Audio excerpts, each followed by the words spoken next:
tout le monde, on se retrouve pour une nouvelle vidéo sur le thème de Noël. Alors je sais finalement, comme vous pouvez le voir, j'ai pas encore eu le temps de décorer ma bibliothèque parce que finalement l'autre fois je ne suis occupée que de mon sapin tellement il est énorme. Ça m'a pris tout mon temps et puis depuis je cours partout, d'où le fait aussi que cette vidéo arrive avec 2 jours de retard, mais normalement là ça va commencer à se calmer et à rentrer dans l'ordre. Et du coup, pour donner un petit peu quand même cette illusion de thématique de Noël, je me suis parée de mon plus beau pull et je vais vous présenter 5 livres sur un petit peu la magie de Noël. La semaine dernière, je vous avais présenté des romances de Noël parce que clairement, on aime pendant cette période lire des belles histoires d'amour, certes avec des facilités, mais ça fait du bien. Mais je trouve qu'on a aussi besoin de se plonger dans des belles histoires qui nous apportent un peu cette magie, cette nostalgie qu'on ressent tout au long du mois de décembre.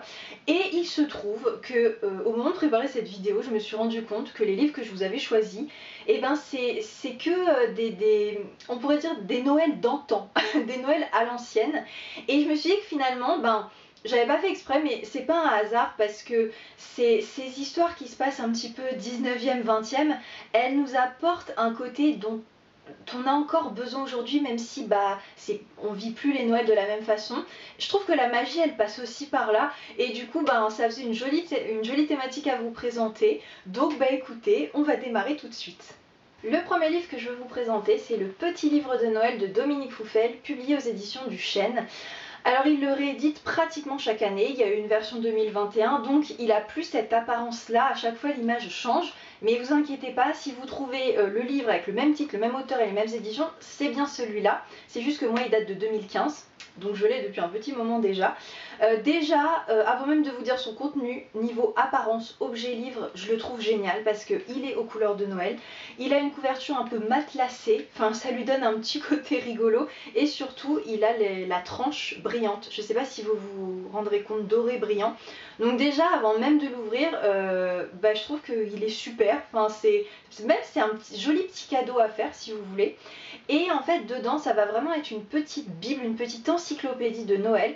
Il va vous présenter toutes les origines des traditions qu'on fait à Noël, que ce soit en France ou à l'étranger. Ça va être classé par ordre alphabétique et à chaque fois, si vous voulez, vous allez avoir l'explication, donc là on est sur le ouf, et une illustration à l'ancienne. Ça limite, franchement, ce que je préfère, j'adore. Façon un peu années 50, et c'est hyper ludique parce que, vous voyez par exemple, vous avez toute une partie Noël en Allemagne, Noël en Belgique, donc déjà vous apprenez plein de choses sur les autres pays, et puis vous allez avoir neige, marché de Noël, lutin, lettres au Père Noël, jouets, guirlandes, enfin...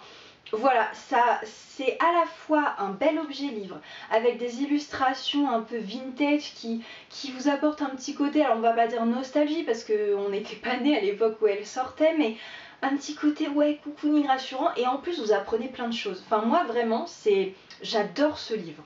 On passe maintenant à un roman avec Une seconde avant Noël de Romain Sardou. Donc là moi j'ai l'édition Pocket et en fait si vous voulez ce n'était plus édité depuis des années, donc techniquement j'aurais pas pu vous le présenter parce que vous alliez pas pouvoir le trouver, sauf que aux surprises, les éditions XO l'ont réédité cette année en grand format dans une édition qui s'appelle Collector, mais bon c'est un grand format classique qui est à 18-19 €. Et du coup c'est super parce que s'il vous plaît vous pourrez vous le procurer. Là on va être dans un Noël clairement à la Charles Dickens, voilà, dans une ambiance un peu à la Oliver Twist, Romain Sardou s'en est jamais caché, il s'est clairement inspiré de ça. Donc on est en 1851 en Angleterre, en plein cœur du développement industriel, et on va suivre Harold qui est un petit garçon orphelin qui vit dans une pauvreté extrême, qui a des conditions de vie très difficiles et à qui... j'arrive pas à faire ma phrase. Et qui va vivre plutôt tout un tas d'aventures jusqu'à ce que commence à se mettre en place via lui la tradition de ce qui va finalement devenir le Père Noël, et on comprend que à terme le Père Noël ça sera lui. Si vous voulez, c'est une histoire que j'ai adorée, mais qui démarrait bizarrement parce que si vous voulez pendant toute la première partie du livre, on est dans ces conditions de vie extrêmes du 19e siècle, de fin de 19e, et on se dit mais où est Noël? Où est la magie? Et sauf que quand elle commence enfin à arriver, on la savoure d'autant plus parce que toute la première partie, elle nous permet de comprendre à quel point à l'époque, l'invention un peu du Père Noël a apporté une magie incroyable dans la vie de tous ces enfants pauvres en fait, qui avaient une vie misérable et qui d'un coup se sont retrouvés à avoir un tout petit cadeau et un moment avec leurs proches. Et en fait, on se rend compte qu'ils méritaient beaucoup plus que nous aujourd'hui de vivre tout ça, mais ça participe vraiment à la magie de Noël, du Père Noël, ça nous fait comprendre tout ça et c'est vraiment une jolie histoire, c'est mignon, c'est tendre, c'est émouvant et j'avais vraiment beaucoup aimé, en plus ça se lit vraiment très vite et enfin voilà, maintenant que c'est réédité, mais je ne peux que vous inviter à foncer. Je vous parlais de Dickens précédemment, donc évidemment je ne pouvais pas ne pas vous présenter ces contes de Noël. Là moi j'ai les éditions Archipoche mais elles sont épuisées, mais vous pouvez les trouver dans plein d'autres éditions, c'est des classiques donc c'est facilement trouvable.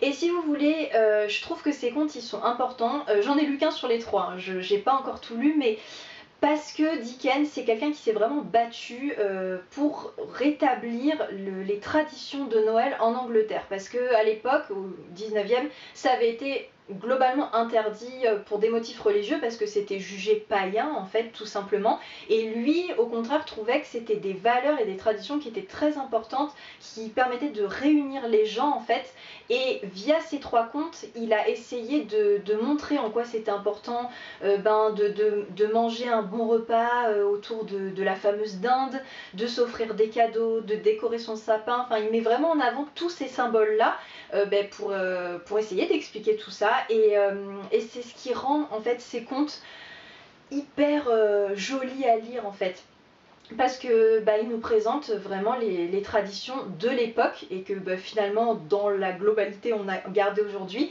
et ça permet je trouve en le lisant durant le mois de décembre d'apporter une touche vraiment traditionnelle à notre Noël qu'on a plus vraiment aujourd'hui. Je veux dire, ces Noëls-là n'existent plus tels quels, mais du coup voilà, je trouve ça super sympa et j'étais obligée de vous les présenter. Après les contes, les nouvelles, avec le petit recueil Au pied du sapin, publié en folio à 2 €. Alors il y a un autre recueil qui existe aussi qui s'appelle Joyeux Noël, mais honnêtement j'avais pas du tout aimé. Vraiment les nouvelles qui étaient dedans, j'avais pas adhéré, voilà. Donc je l'avais revendu immédiatement, mais par contre Au pied du sapin, là j'avais adoré, donc c'est pour ça que je tiens à vous le présenter. Ça va nous présenter donc à travers 3 thématiques. On a des réveillons inattendus, des Noëls de rêve et des Noëls peu traditionnels, des histoires des plus grands auteurs de la littérature, pêle-mêle. Alors je vous les dis pas tous, hein, mais vous avez Kessel, Maupassant, Andersen, Giono, Dostoïevski, Dickens, Balzac, enfin on est dans du gros quoi, du poids lourd, et en fait voilà, j'ai adoré. C'est un peu comme les contes de Noël précédemment, c'est que c'est des histoires qui nous plongent dans des Noëls à l'ancienne, des Noëls qui n'existent plus tels quels, et c'est hyper bien écrit, voilà, c'est un langage à l'ancienne. Moi je trouve ça toujours il y a du charme quoi à lire ce genre d'histoire, et puis ça fait aussi du bien à notre français quoi de lire ça. Et puis en plus un petit bonus qui n'est pas lié à Noël, mais ça permet aussi de découvrir la plume de ces grands auteurs et de se rendre compte si on y adhère ou pas, pour se lancer dans leurs œuvres majeures, donc ça c'est toujours appréciable. Et puis vraiment j'avais beaucoup aimé. Évidemment, certaines plus que d'autres, mais j'avais pas eu vraiment, comme dans Joyeux Noël, beaucoup d'histoires où j'étais en mode mais qui c'est ça? Non, voilà, j'avais beaucoup aimé, et je me souviens que je crois que c'était, je sais plus, c'était il y a 2 ans que j'avais dû lire ça, et je l'avais gardé, en fait je l'avais commencé, et j'y mets tellement que je m'étais dit ah non vas-y je vais le garder pour vraiment les derniers jours avant Noël, pour me mettre pleinement dans l'ambiance. Donc c'est pour dire que vous pouvez vraiment vous lancer, je suis sûre que vous apprécierez. Et enfin, après donc une petite encyclopédie, un roman, des contes et des nouvelles, et il restait les lettres. Voilà, les lettres du Père Noël de Tolkien, publiées chez Pocket. Donc oui, on est bien dans Tolkien, hein, le Seigneur des Anneaux, le Hobbit, tout ça. Mais sauf qu'en fait, ce qu'on ne sait pas, qui est moins connu, c'est que chaque année, pendant 23 ans, hein, je ne sais pas si vous imaginez, Tolkien a écrit une lettre à ses enfants en se faisant passer pour le Père Noël. Et donc pendant 23 ans, il a développé tout un univers autour du Père Noël, et qui s'est amusé en fait à faire pour les faire sourire, pour leur apporter un petit peu de magie. On est entre 1920 et 1943. Et franchement c'est une lecture super. Je vous dis pas de la lire d'un coup parce que bah ça reste des lettres, c'est pas une histoire qui vous tient en suspense, enfin ça reste répétitif quand même, mais je veux dire vous vous lancez le 1er décembre et vous étalez les lettres jusqu'au 25, bah ça vous apporte une petite touche super mignonne et hyper agréable à lire parce que ben voilà il a inventé plein de choses. Il y a un côté très touchant parce que donc il avait 4 enfants et au fur et à mesure des années bah, on comprend que les aînés bah, ils s'intéressent plus au Père Noël, voire même après ils vont quitter la maison et sur la fin il reste que sa petite dernière et on sent un peu cette nostalgie de bah bientôt bah, je vais arrêter parce qu'en fait mes enfants seront trop grands, même la dernière et voilà c'est super mignon. Là-dessus on a dedans des photocopies des lettres qu'il faisait, alors attendez j'essaie de vous en trouver une, voilà, et en fait il prenait une écriture tremblante pour faire genre c'était vraiment le Père Noël vu que le Père Noël est vieux et cerise sur le gâteau il dessinait en fait, ça par exemple c'est son dessin, enfin non seulement d'un point de vue écriture c'était un génie, mais il dessinait extrêmement bien aussi, enfin autant de talent dans une même personne, c'est pas juste en fait. Donc voilà, et en fait le mélange de ces lettres, des photocopies qu'on a parce que bah, on voit que c'est du papier à l'ancienne quoi, on est entre 1920 et 1943 donc voilà, et les dessins qui font aussi un petit peu vintage, ça complète ce que je vous ai dit jusqu'à présent dans cette vidéo, ça apporte une petite touche de tradition et de nostalgie à notre mois de décembre que je trouve vraiment super. Voilà, cette vidéo est terminée. J'espère qu'elle vous aura plu et qu'elle vous aura donné envie de mettre un petit peu de magie de Noël à l'ancienne dans votre mois de décembre. N'hésitez pas à me faire un retour sur ça, voilà, si vous êtes d'accord avec moi, si vous le ressentez pareil.